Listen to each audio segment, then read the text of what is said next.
Hey guys, welcome back to my channel. இந்த வீடியோவில் காளான், குடமிளகா, பட்டாணி போட்டு எப்படி ஒரு வெஜ்ஜி செய்கிறதுன்னு பார்க்கலாம். இதுக்கு 10லேருந்து 15 சின்ன வெங்காயம், 2 தக்காளி, கருவேப்பிலை, புதினா, கொத்தமல்லி, தாளிக்கிறதுக்கு பட்டை, சோம்பு, கிராம்பு, முந்திரி பருப்பு இதை வச்சுக்கலாம். இப்போ அடுப்பில் பேன் வச்சு பேன் சூடானதுமே இதை தாளிக்கிறதுக்கு சோம்பு, பட்டை, இலை இது எல்லாத்தையும் சேர்த்துட்டு தேவையான அளவுக்கு முந்திரி பருப்பு சேர்த்துக்கோங்க. முந்திரி பருப்பு ஆப்ஷனல் தான். இது திக்னஸ்க்காகவும் கொஞ்சம் டேஸ்ட்டுக்காகவும் தான் முந்திரி பருப்பு சேர்க்குறோம். சேர்த்துட்டு நம்ம கட் பண்ணி வச்சுருக்க வெங்காயத்தையும் சேர்த்து நல்லா வதக்கிக்கலாம். வெங்காயம் நல்லா வதங்கினதுமே 1 டேபிள் ஸ்பூன் இஞ்சி பூண்டு பேஸ்ட்டு சேர்த்துக்கோங்க. தேவையான அளவுக்கு உப்பும் ஆட் பண்ணிக்கோங்க. 1 டேபிள் ஸ்பூன் இஞ்சி பூண்டு சேர்த்துட்டு தக்காளியும் சேர்த்து நல்லா வதக்கிட்டு தேவையான அளவுக்கு உப்பு போட்டுக்கோங்க. இப்போது கட் பண்ணி வச்சுருக்க கருவேப்பிலை, கொத்தமல்லி, புதினா இதையும் சேர்த்து நல்லா வதக்கி விட்டுக்கலாம். இப்போது இதுக்கு தேவையான பொடி சேர்த்துக்கணும். இதுக்கு 1 டேபிள் ஸ்பூன் மிளகாய்த்தூள், 1 டேபிள் ஸ்பூன் வீட்டில் அரைச்ச கறி மசாலா தூள் இதை சேர்த்துக்கிட்டு தேவையான அளவுக்கு பெருங்காயம் இதையும் சேர்த்து நல்லா வதக்கி விட்டுட்டு நம்ம ஆற வச்சு ஒரு பேஸ்ட்டாக நம்ம எடுத்து வச்சுக்கணும்.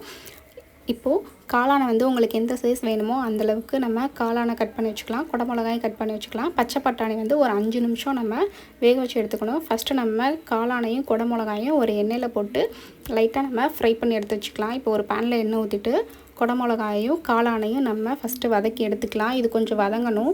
ஏன்னா நம்ம டேரெக்டாக கிரேவியில் ஆட் பண்ண போகிறனால கொஞ்சம் இதை முன்னாடியே நம்ம வதக்கி எடுத்துக்கணும்.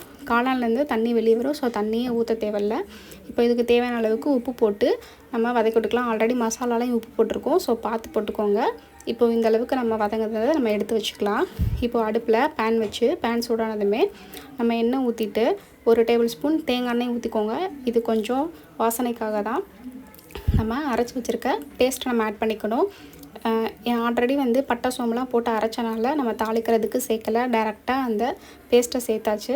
சேர்த்துட்டு இதை கொஞ்சம் நல்லா வதக்கி விட்டுட்டு நம்ம வேக வச்சுருக்க பச்சை பட்டாணி ஆட் பண்ணிக்கலாம். அதோட நம்ம வதக்கி எடுத்து வச்சுருக்க காளானையும் குடமிளகாயும் சேர்த்து நம்ம இதில் ஆட் பண்ணிக்கலாம். இதோட நம்ம உருளைக்கிழங்கை வேக வச்சு இதோட ஆட் பண்ணாலும் அது ஒரு டேஸ்ட் இருக்கும். தேவைப்பட்டால் உருளைக்கிழங்கையும் போட்டுக்கலாம். நாங்கள் உருளைக்கிழங்கு போடலை. ஸோ இது எல்லாத்தையும் நம்ம நல்லா மிக்ஸ் பண்ணி விட்டுக்கோங்க. லைட்டாக தண்ணி ஊற்றிக்கோங்க. ஏன்னா காளான்லேருந்து தண்ணி வரும். ஸோ ரொம்ப தண்ணி ஊற்ற தேவையில்லை. தேவையான அளவுக்கு வதக்கி விட்டுட்டு நம்ம 1 tablespoon mutton masala add பண்ணிக்கலாம். இது ஆப்ஷனல் தான். நீங்கள் போடுறதுனா போட்டுக்கலாம். இது ஒரு டேஸ்ட்டு தான். இதை நல்லா கிளறி விட்டுட்டு நம்ம தண்ணி வற்றவும் இறக்கி சாப்பிட்டோம்னா இது டேஸ்ட்டாக இருக்கும். அவ்வளோதான், காளான் குடமிளகா கிரேவி ரெடி ஆயிடுச்சு. இந்த வீடியோ உங்களுக்கு பிடிச்சிருந்துச்சுன்னா மறக்காமல் லைக் பண்ணுங்கள், ஷேர் பண்ணுங்கள், கமெண்ட் பண்ணுங்கள், சப்ஸ்கிரைப் பண்ணுங்கள். இதை நம்ம சாதத்துலையும் பசஞ்சு சாப்பிட்டுக்கலாம். ஸோ ட்ரை பண்ணி பாருங்கள். தேங்க்ஸ் ஃபார் வாட்சிங்.